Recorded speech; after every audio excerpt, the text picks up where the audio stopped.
I can't listen to this stuff. Definitely a song. Definitely a song. So, what they're singing about...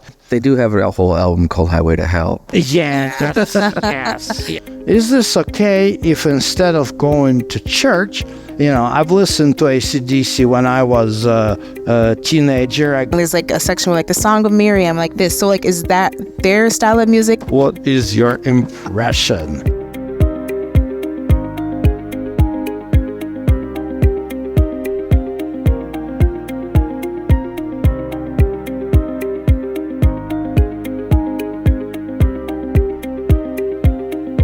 Good morning, or good afternoon, or good evening, everyone. Thank you for joining us as we are going to talk a little bit about our new quarterly Psalms. I'm joined here with Pastor Sasha and my friend Eric. My name is Monique, and I'll just begin with a question for Pastor Sasha. So since we're talking about Psalms, I'm personally very excited about it as a music lover myself. So the whole moment in the Bible that is the Psalms is very different from what we've been reading up until this point. The use of the literary devices, the different ways that it's very dramatic. It's almost like a play. It's almost Shakespearean, like the way that he's illustrating through God's, divine spirit, the human experience is very, very different from what we've read in previous books of the Bible. So, is there a cultural reason or historical reason or a societal reason as to this artistic shift? Of course. Number one, Psalms were written by several authors, mainly by David, and there are some other David's contemporary, and there are a couple Psalms that are attributed to Moses and to Solomon. But the main authors mentioned in the book is David. Then you have Asaph, who was Levite, one of the choir members which David founded for the future temple. And then you have the sons of Korah, a couple songs attributed to them. But technically it's David. And when you think about David, his main occupation before he became king was, what do you think? Shepherd? Shepherd. Shepherd.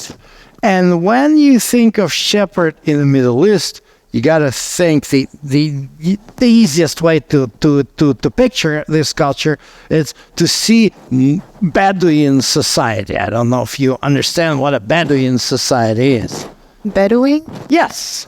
Never heard of her. Don't know that one. Oh, okay. So I'll tell. Bedouins are the camel herders, basically. They are kind of speak in a weird way of Arabic. Mm-hmm. They're mainly in Sahara and Arabian Desert. They live in Jordan. They live in Sinai Peninsula. They live in southern Israel. So, whenever we're watching TV movies, stuff like that, and we see the main character in the desert, they always kind of run into these caravanners. So are these they're not the typical people of the area? These are a specific group and culture of Bedouin? Yes, okay. Exactly. Okay. Some scholars refer Abraham as first one of the Bedouins. Okay. He became very wealthy when he discovered the ability of camel to transport goods on long distances, and he plotted the routes which are caravan routes they exist even today as roadways which cross Israel and Jordan from north to south. So basically, this is the culture, and they have a very specific way of music, which is way different than what we could think about. Okay. So then, there is a moment when the Israelites have escaped the Egyptians, and they kind of make this song. There's a section where the Song of Miriam, this. So is that their style of music and their style of psalms really just very different from what David is kind of illustrating here? Actually, very similar. Okay. So, I don't know. I'm just curious. I'm going to make an experiment. Okay. I'm going to play for you here a Psalm number 1. You see, and I was going to ask if there is like a way for us to listen to like what these should have sounded like. Because there are like sections where it says like what instruments they would have used. But like there's no sheet music unless there is sheet music. No, unfortunately, you can't get a sheet music just because they had no concept of writing notes. Unfortunately, they had no idea what the notes are. But having studied, the sculpture, the type of musical instruments, the type of sounds, the type of harmony, which is totally different than the harmony which is used in European music. My scholarly understanding of what this music sounds like is this. I'm gonna let you listen, and I am curious about what is your impression. So, Psalm number 1. Blessed is the man who walks not in the ways of sinners, who sit not in the assembly of scoffers, and so forth. So this is how it sounds. Couple seconds.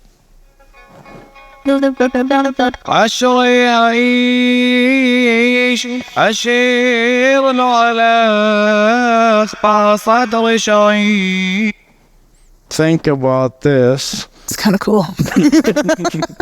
Do you think, Aric, that would be a cool worship music? No.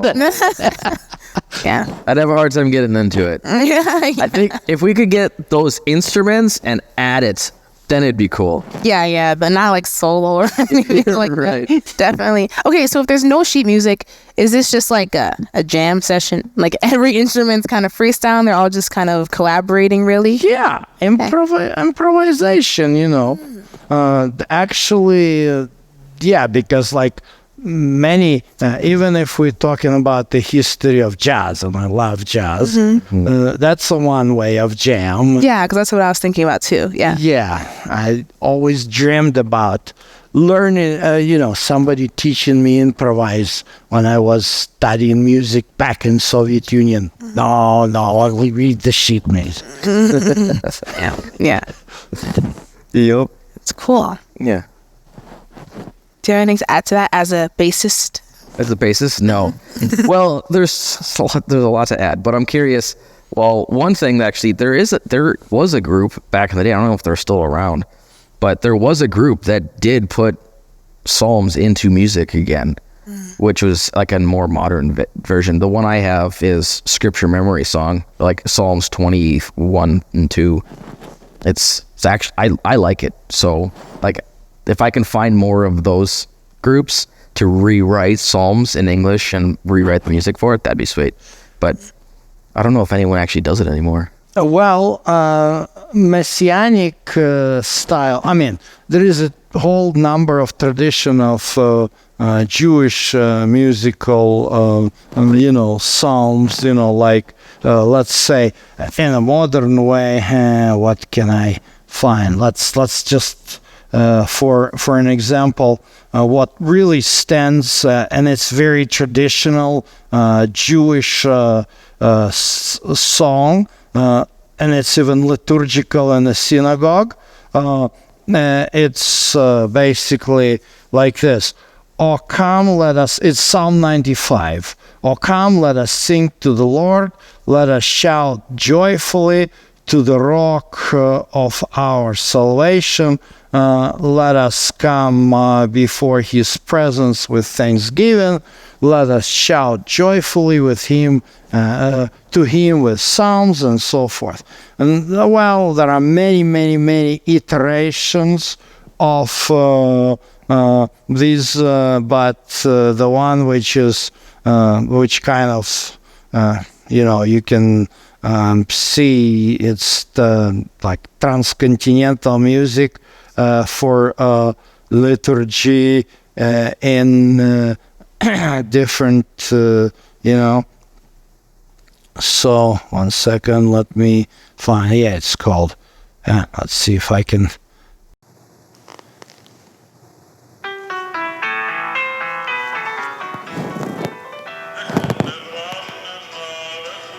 This is what this is what I always think of when I think of this. Yeah, Yeah. that's kind of. I wouldn't call that modern though.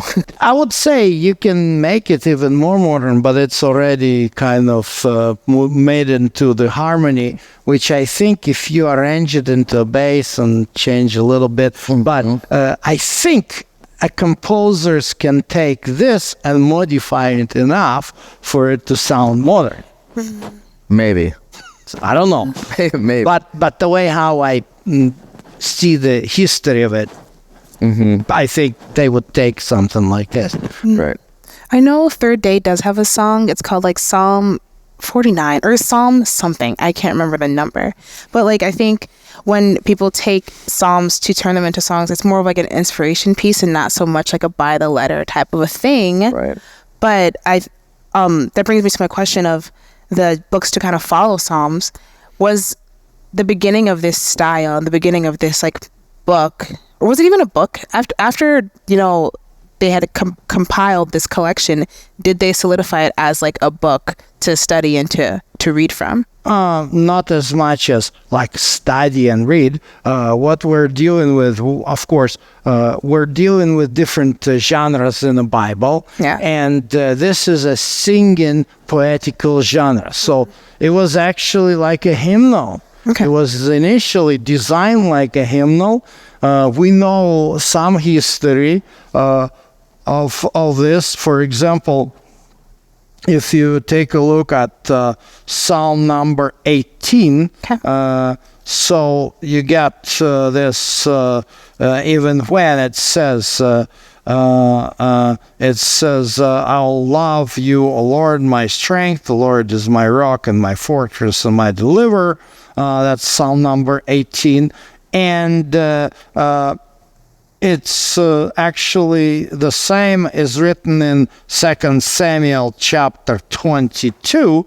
And when we look at 2 Samuel 22, then we have the circumstances under which this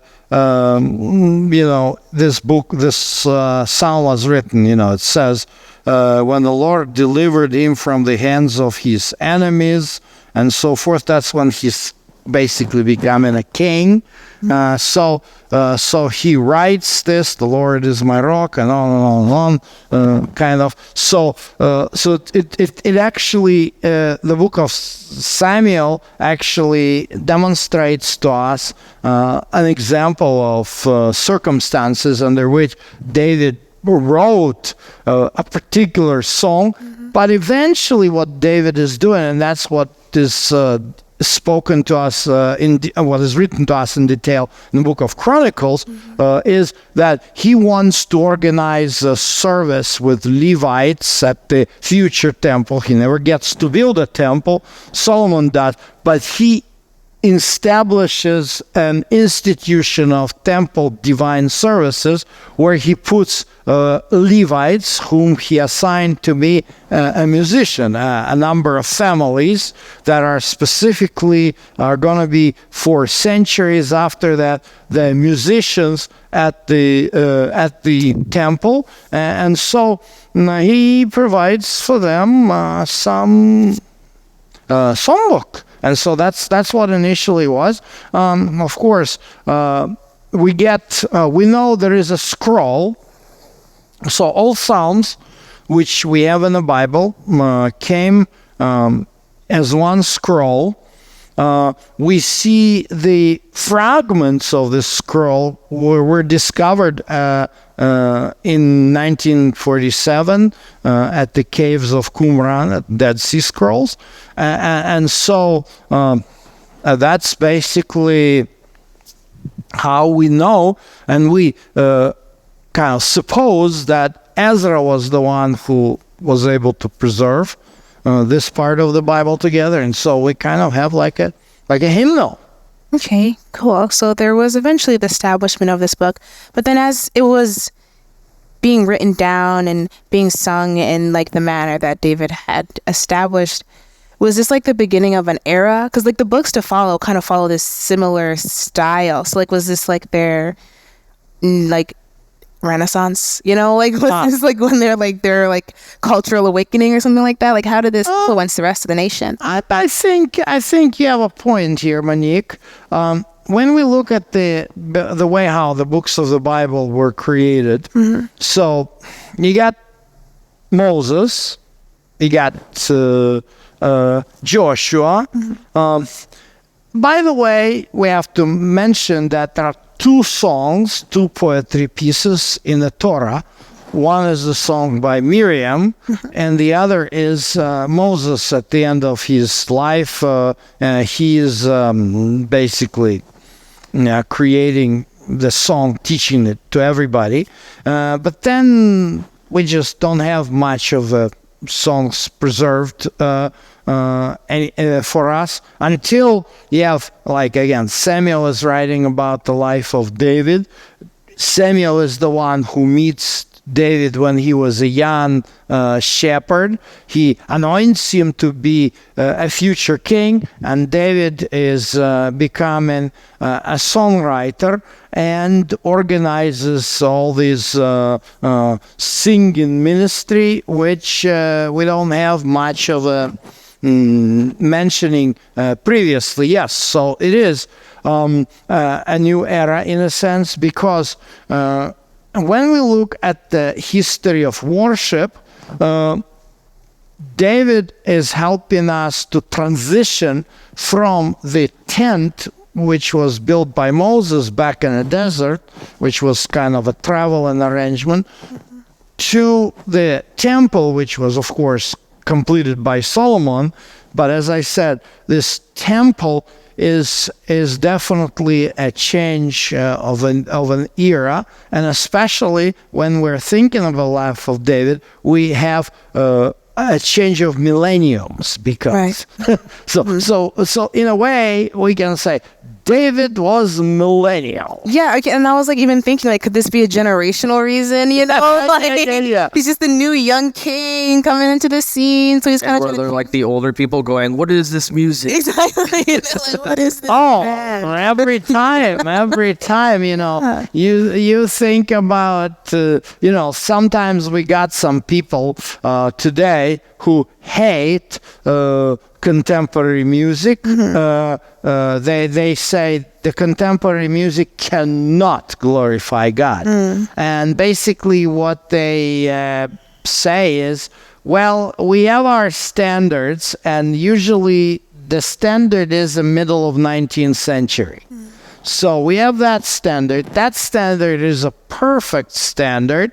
And so what are these guys doing here looking like disco or something? Yeah. Yep. Well, yeah. Well, and it's like you get those. There are people that think that modern, I don't know if we're going off on a tangent, that the modern contemporary music is getting in church, is becoming more of a show or a concert and less worship. But you talk to some of the youth and they're like, no, this is great. Like, this is actually what I want to hear. And the old people, then it's a great debate of whether we should have more hymnals, more contemporary. How do we mix it? Can we make the hymnal songs sound more contemporary? I don't think you can make contemporary sound like hymnals, but yeah, it's kind of like a one-way street. Right. Mm-hmm. So I don't know. I feel like I said, feel like we're going on a tangent a little bit. But if this is through Psalms, like, this is the music that they sang to worship God, and that's how we open service and sometimes close service in our churches. How do we relate the two concepts from what they were doing to what they, like, when did they sing these, honestly? Like, I don't know when they did it. Well, they didn't just do it on Sabbath. They did them all the time, right? Technically, this is what happens. Music, I mean, I'm not a specialist on anthropology in a way to explain how do. I don't know if there is anybody who is able to explain the phenomena. How do we, like people have very interestingly, to me, it's kind of somebody says, "Oh, this is my speaking voice and this is my singing voice." Yep. And it's totally different. I know quite a few ladies who are speaking in much lower pitch than they sing in, and vice versa. So it's something in our nature that God put, which is something mysterious. It's a mystery to me, and apparently it's probably a mystery of human nature. But when we think of the way how it's done, of course, we have like the whole genre of poetry. That's number one. So like in the Bible, half of the Old Testament is poetry. Isaiah was a poet. Yeah. And he was a singer. Jeremiah, all the prophets, Isaiah, Jeremiah, Hosea, they were singers. They were singing. Whatever you read in the book of Isaiah, 99% of what you read is just songs. The same way with Jeremiah. When God says to Jeremiah, stand in the gates of Jerusalem and proclaim. This is not just an election speech of presidential candidate. This is actually a song. He may have a musical instrument which is often as simple as tambourine, or maybe a primitive stringed instrument. So probably the best, again, we have to remember that what we know today as Europeans, and European culture dominates even all the way as to Far East, because now the best pianist in the world is Lang Lang. Chinese fellow, oh boy, he plays for sure. And the best violin in the world is Japanese. So European music protruded everywhere in the world. But it's a Pythagorean music. Pythagoras invented 7 notes and the harmony of tone and half tone.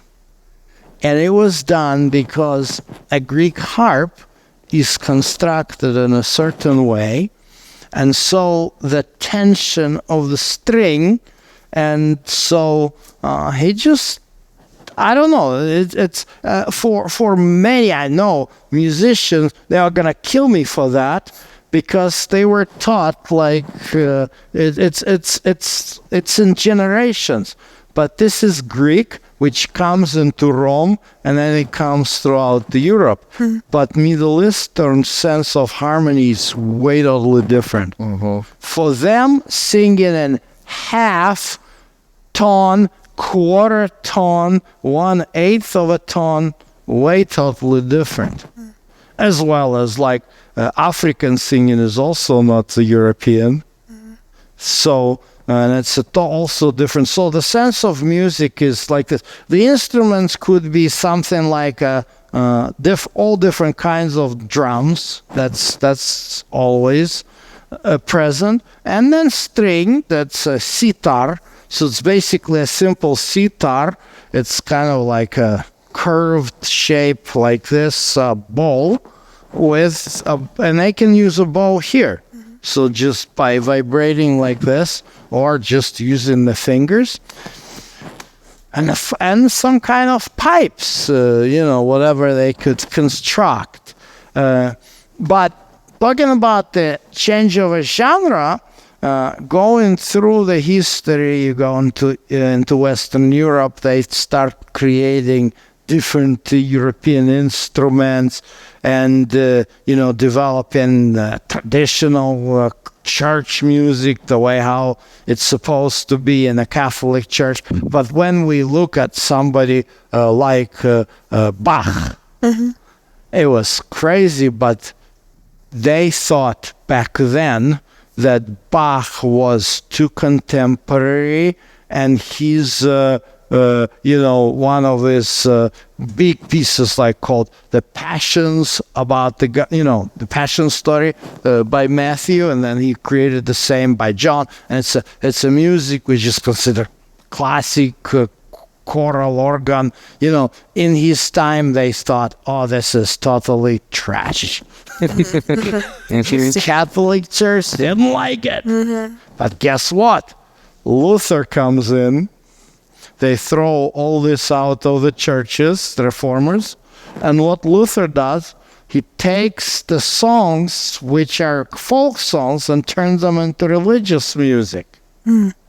And they thought that's like, people at the time of Luther, we have a document, and they thought what Luther was doing is the same thing as if somebody today plays a heavy metal style in the church. This is how it sounds to them. So every shift in generations in music, the previous generations usually takes it really, really hard because it's just so new and so unusual, and it's always a generational conflict. It just doesn't belong. Yeah. That's just how it always comes across. But So I can appreciate that, because it can be seen that though God is always working with his people and stuff like that, the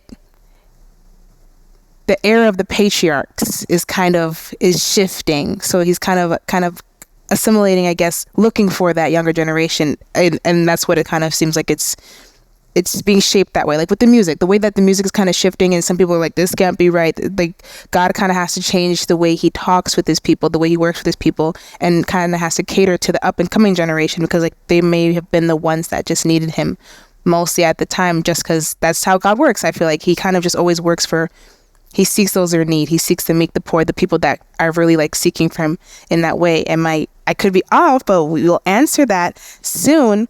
As I ask, is he speaking to like the current climate or like a coming climate? Is this more of a prophetic shift, or is it just kind of trying to keep up with the young generation? So when you're talking about lyrics, there are different themes in the different sounds, and there is definitely a corpus of sounds that are so-called prophetic, in a sense of messianic prophecies, which means that David particularly is referring to things which are not happening to him. Though he writes from the first person, and you can think, oh, this is about David, but if you think carefully whether or not it happened in the life of David, you can discover, no, it's not about his life, it's about the life of and death of someone who is referred as Messiah, the son of David. For example, it says here in Psalm 16, I have set the Lord, starting from verse 8, always before me, because he is at my right hand. I shall not be moved. Therefore, my heart is glad and my glory rejoices. My flesh also will rest in hope. For you will not leave my soul in Sheol, nor will you allow your Holy One to see corruption. Basically, when you see in the book of Acts at the day of Pentecost, Peter is speaking to the crowd. He's using this psalm to prove that this is not about David. He says, oh, David died, and here is where you can find his grave, his tomb, which is here in Jerusalem. But this is talking about the resurrection of somebody else. So whose resurrection? Oh, that's the one whom you heard, Jesus of Nazareth, who was crucified and so forth. So there are many psalms like this, referring to especially experiences of death and resurrection of Jesus, which is extremely important. But there are many other psalms that address different our emotional states. There are many psalms that are praising God, and there are many psalms where people are praying and examples of prayer, and even the way how to express our indignation in proper ways. Okay, so to kind of give it a little bit of a sum, there is a lot of prophecy that goes into it, kind of describing the future nation, like the future state of Israel, but also kind of just giving them a bit of a balm and the direction of where to guide those human emotions that they have. Yes, and that's what we do. Like when we sing today, is exactly the same. The lyrics of Christian songs in every generation and different countries, they express all different ways. Like I'm thinking about some Russian songs that are that I learned back when I just came to church, and it's also interesting. They had this hymnal which they call the Psalms of Zion. That's what they used back in my days 30 years ago.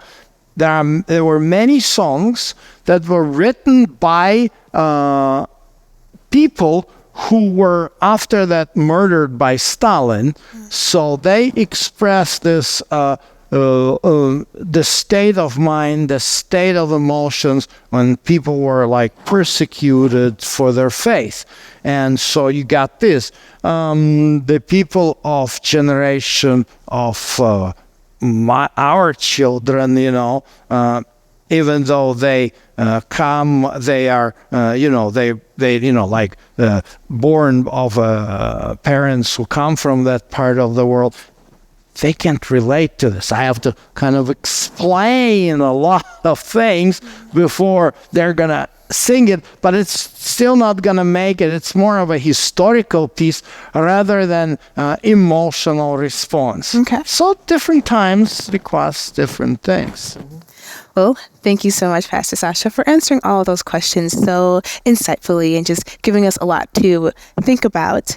And I hope everybody out there has a lot to think about as well and a lot to comment on. Please leave your comments down below about anything that you have questions on or anything that you loved from this conversation. Like the video and subscribe to the channel, and also hit that bell so you never miss another upload. We'll see you next time, and thanks again.